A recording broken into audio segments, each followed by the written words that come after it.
Então não é uma reforma tributária hoje com o carimbo do presidente Lula. É uma reforma tributária do parlamento. Mas o que mais me preocupou na reforma tributária, além, 30 anos discutindo, mas foi assodada. Chegou o relatório final para nós, 5 minutos antes da votação.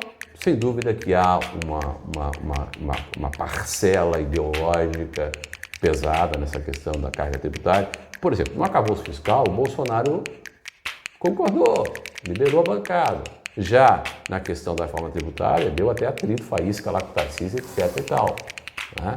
Então, como disse, é preciso você separar o joio do trigo. Como é assim? Mas o senhor vem de um eleitorado, a sua base é uma das bases que é mais conservadoras, que chego a dizer, um pouco mais radical em algumas posturas. E é que lhe cobra mais, eu imagino, Sem né? dúvida. Então, como é que é o senhor se equilibrar entre o pragmatismo e essa sua base eleitoral? Melhor, nós estamos com um time legal, né? Temos aí o Napoleão, fazendo um trabalho fantástico de deputado estadual, temos a vereadora Silmara, temos a minha esposa Denise, que é suplente do senador Amin, mas eu já disse, repito, e o Napoleão concordou comigo, o PSD, eu sei que isso é ruim, do ponto de vista político falar, mas eu não tenho essa dificuldade. Nós não teremos candidato a prefeito em Blumenau. Ponto. Ora, nós teremos candidato a vice-prefeito. Olá, o Informe Blumenau Entrevista já está no ar. Seja muito bem-vinda, seja muito bem-vindo. Hoje a nossa conversa é com o deputado federal Ismael dos Santos, do PSD. Deputado, obrigado por ter aceito o nosso convite. Seja muito bem-vindo. Satisfação, Alexandre. Sempre bom estar contigo, né, nesse lugar aprazível, aconchegante, e poder prestar conta da nossa caminhada em Brasília. Deputado, eu estava revendo a nossa última entrevista, que foi em fevereiro, um pouquinho antes do Carnaval, logo depois do senhor assumir. A minha primeira pergunta foi, porque o senhor estava aqui justamente por conta disso, que estava num recesso por causa do Carnaval. E hoje, novamente, nós estamos falando aqui do recesso de inverno.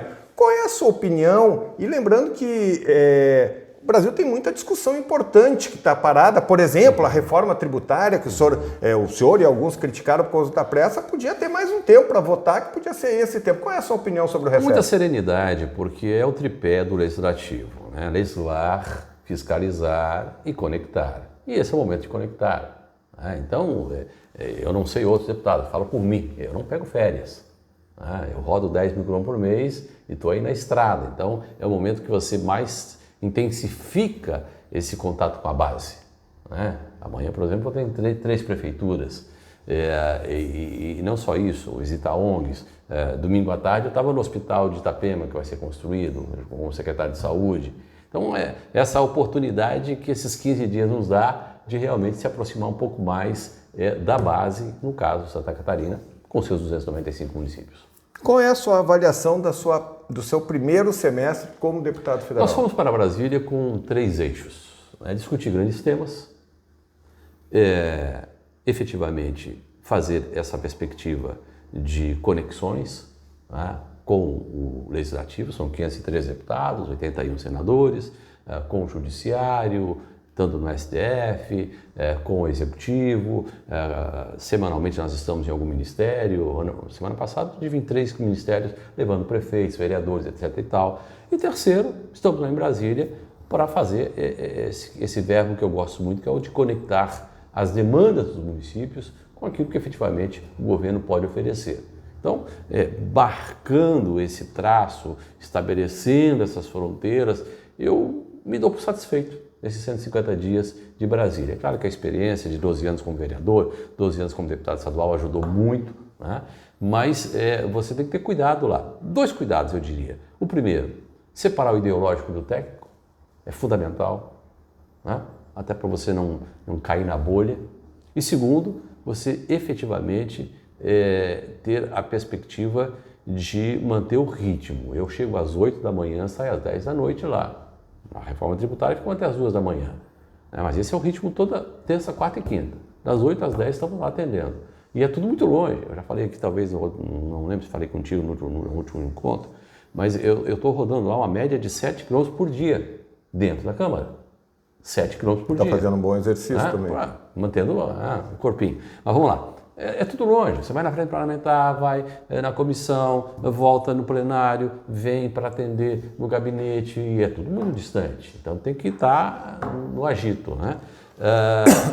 E além disso, claro, você volta para cá, para a base, sexta, sábado, domingo, para percorrer o estado. Há 2 semanas atrás eu fiz 21 municípios. Então essa é a nossa missão. Além de, segunda-feira, estar em Blumenau, é o meu compromisso, na Rua Paraíba, 265, atendendo a população, não precisa marcar agenda, é só chegar lá. O gabinete funciona de segunda a sexta, na Rua Paraíba, mas toda segunda eu estou ali. Vamos falar sobre alguns temas aí que marcaram esse primeiro semestre, e o principal foi a reforma tributária. Eu me lembro bem, eu estava revendo Primeiro, o também. arcabouço fiscal. Sim, o arcabouço fiscal, sim, mas então vamos pegar, deixa eu começar pela reforma tributária e a gente vai para o arcabouço fiscal. Eu me lembro na primeira entrevista em fevereiro, o senhor disse que era urgente e urgentíssimo, que era uma discussão muito importante, que ia ser a sua prioridade. Mas agora o senhor votou contra, dizendo que a votação foi apressada entre alguns argumentos. O que mudou? Daí eu vou lhe fazer uma pergunta que o senhor falou, agora deu um gancho, falando que tem que cuidar entre o ideológico e o político, né? O que mudou? Não foi a pressão do eleitorado bolsonarista? Não, vamos lá. Primeiro, porque eu me senti muito tranquilo em votar o arcabouço fiscal. Levei um pau desgraçado nas redes. Essa é outra conversa que eu quero lhe ouvir. Por quê? Porque o pessoal demonizou. Veio do presidente Lula, tem que votar contra. Não, o arcabouço fiscal estava dentro da perspectiva técnica, eu pedi o parecer do partido, foram mais de 40 páginas, tive tempo para analisar, bom para o Brasil. O mercado reagiu positivamente. E eu quero aqui até fazer uma deferência ao ministro Haddad, que me surpreendeu. Eu tinha uma enorme reticência em relação à capacidade do Haddad de tocar a economia, e até agora está se saindo bem. A questão da reforma tributária. Bom, está há 30 anos, e aí você tem toda a razão. 174 países do mundo têm um padrão, e o Brasil está fora desse padrão. Tínhamos que efetivamente voltar para o trilho. Agora, o que me levou a votar contra a reforma tributária? Eu não teria dificuldade de enfrentar mais uma vez, como enfrentei, não só pior do que o arcabouço fiscal, foi a questão da reforma administrativa. Sim. Que em qualquer lugar do mundo se aprova, porque é uma deferência do governo eleito. Tanto é que o Jorginho apoiou, criou 5 secretarias da Santa Catarina e ninguém reclamou. Mas enfim, eu tive muita tranquilidade e votei a favor, porque é um governo que estabelece como vai reger, como vai gestar. E é bom aqui lembrar, né, o nosso amigo que nos acompanha nas redes sociais, não compete ao deputado, ao legislador, subtrair nem acrescentar qualquer coisa ao projeto, ao arcabouço administrativo. Isso não é de competência. Nós referendamos. Tanto é que fizemos, digo eu, mas o conjunto dos 513, fizemos 154 emendas à reforma administrativa. Coisas positivas. Vou dizer uma. Por exemplo, foi criado o Ministério dos Povos Originários, ok? Mas estava lá que competia a este ministério demarcar terras indígenas. Sou contra, porque aí você cuida, a raposa cuidar das galinhas. Isso cabe ao Ministério da Justiça e conseguimos retirar. Uma outra questão, meio ambiente, uma briga nossa. Foi constituído ou reconstituído o Ministério da Pesca, excelente para o Brasil. Temos um litoral fantástico, 8 mil quilômetros. Santa Catarina é o terceiro aí produtor de peixes, enfim, muito bom. Mas aí o que aconteceu? Fizeram uma gestão compartilhada, meio ambiente e Ministério da Pesca. Está dando problema. Eu fiz uma emenda, infelizmente o relator não aceitou a emenda para retirar essa gestão compartilhada. Isso é negativo.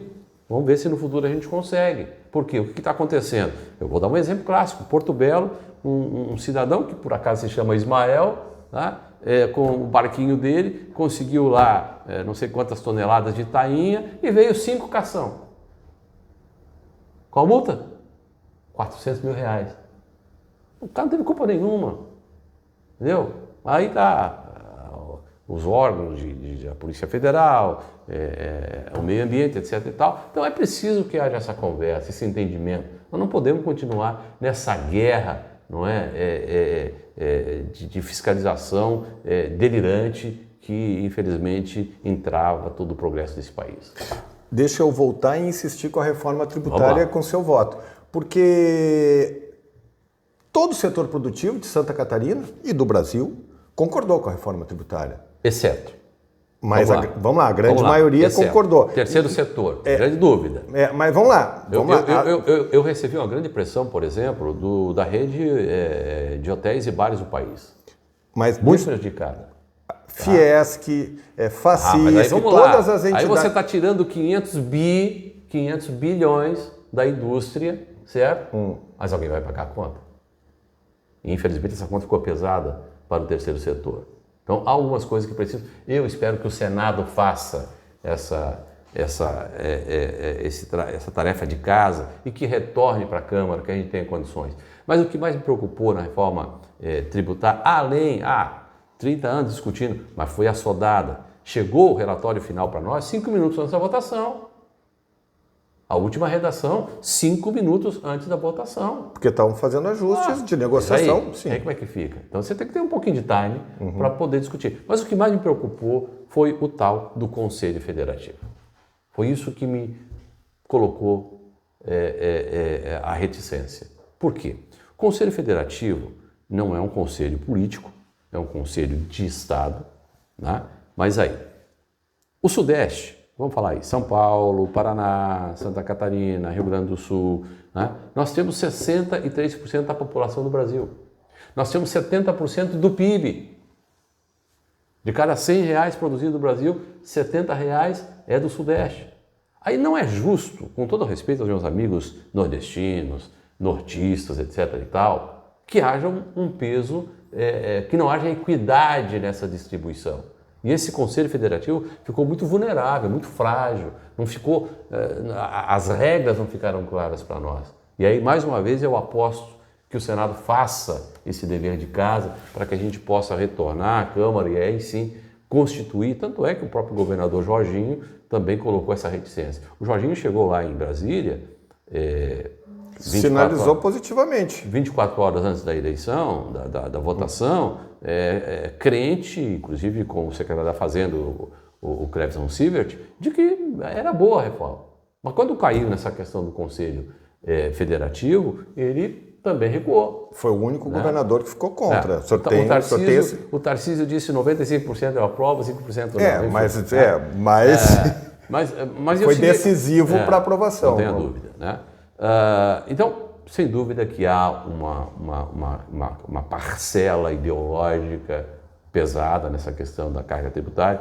Por exemplo, no arcabouço fiscal, o Bolsonaro concordou, liberou a bancada. Já na questão da reforma tributária, deu até atrito, faísca lá com o Tarcísio, etc. e tal. Né?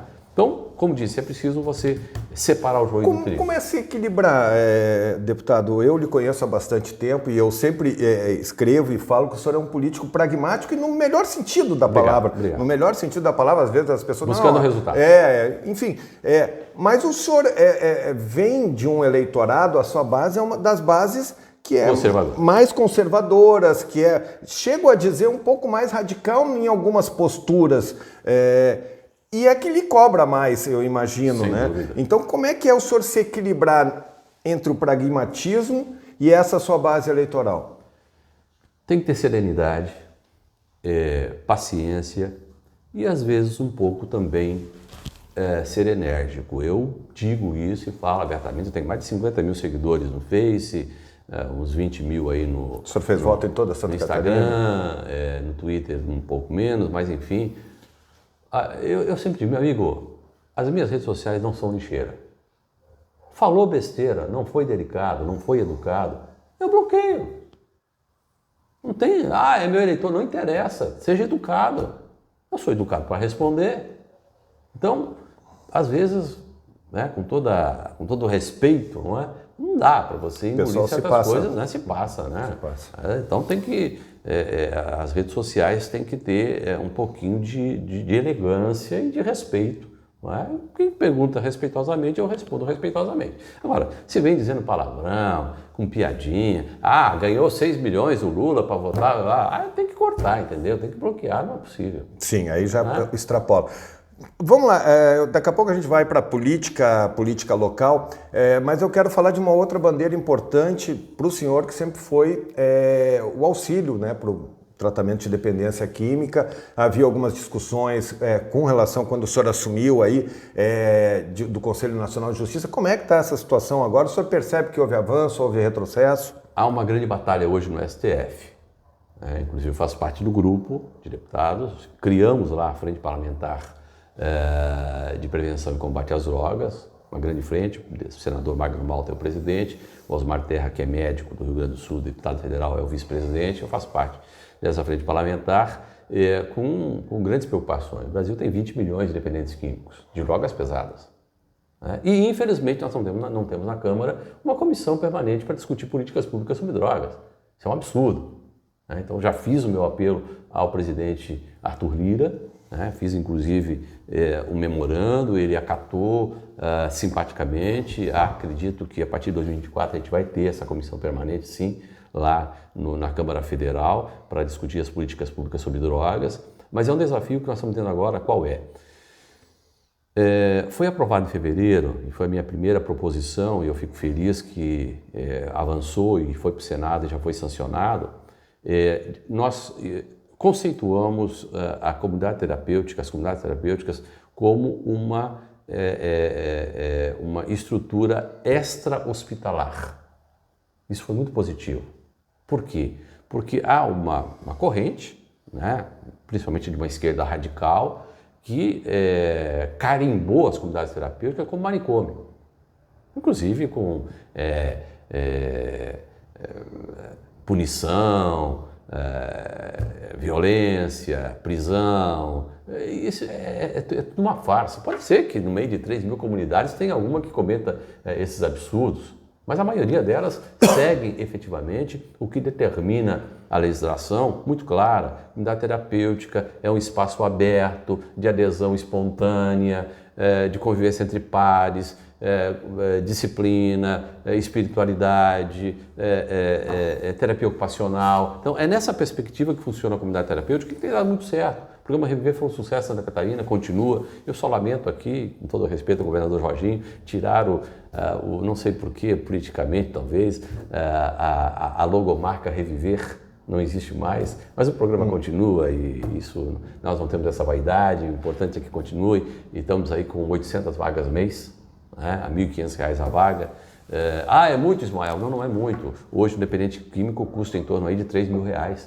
São 4 refeições, você tem que ter um psicólogo, assistente social, toda uma equipe, enfim. Mas o programa está funcionando, são 8 milhões de reais investidos todo ano em 800 vagas, 80 comunidades, cada comunidade com 10 vagas patrocinadas pelo governo do estado. Agora, nível de Brasil, nós temos 13 mil vagas apenas. 13 mil vagas para 20 milhões de dependentes químicos. Então essa tem sido a nossa luta. E com um grande problema. Infelizmente o Ministério da Saúde não quis comprar a briga. Foi para onde? Lá no Ministério do Desenvolvimento Social e Família. Pelo menos o ex-governador, o Wellington Piauí, conhece o trabalho, investiu muito no Estado no trabalho e abraçou essa ideia, e a gente tem tido uma boa parceria com ele e esperamos que efetivamente deslanche em nível nacional também esse programa de acolhimento. Vamos falar sobre a política local, as eleições municipais estão batendo nas portas aqui. A gente percebe o PSD no estado fazendo uma movimentação importante, atraindo Repaginou. O prefeito de Criciúma, Clécio Salvaro, Leonel Pavan, a filha dele, tudo. A gente vê uma mobilização. O senhor continua como presidente aqui em Blumenau? Sim.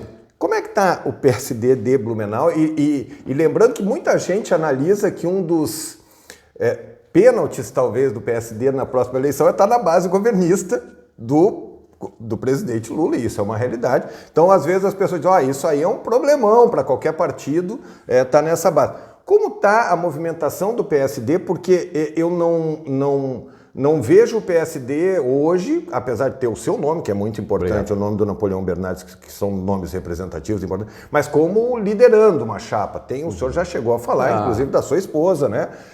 Mas como é que está essa negociação? Se é possível, e aí entra a minha segunda pergunta, por exemplo, já ouvi falar que o promotor Odair Tramontini poderia parar no Novo. Eu, pessoalmente, não acredito. Acho até que o PSD e o Novo podem até conversar, namorar, mas eu não vejo isso. Mas tem alguma coisa de verdade nisso e como é que está a organização do PSD? Duas questões. Primeiro, tenho conversado semanalmente com o presidente nacional, né, que é um estrategista fantástico, hoje o supersecretário do Tarcísio em São Paulo, né, e que tem nos dado liberdade em Santa Catarina. Ele sabe que Santa Catarina é um bolsonarista, é um estado conservador. Então, nesse sentido, inclusive nas votações lá, tem tido essa liberdade, com muita tranquilidade, de votar sem essas amarras do ponto de vista partidário. E no sentido estadual, muito bom com o Heron agora, à frente do partido, renovou, sangue novo, etc. e tal, trazendo novos prefeitos. Inclusive elegemos essa semana, via indireta na Câmara de Vereadores, o prefeito de Papanduva, do PSD, enfim. E Blumenau.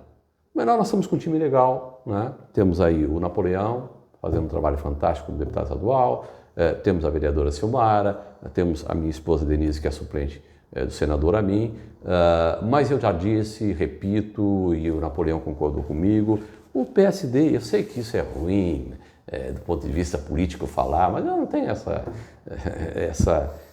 essa dificuldade. Nós não teremos candidato a prefeito em Blumenau, ponto.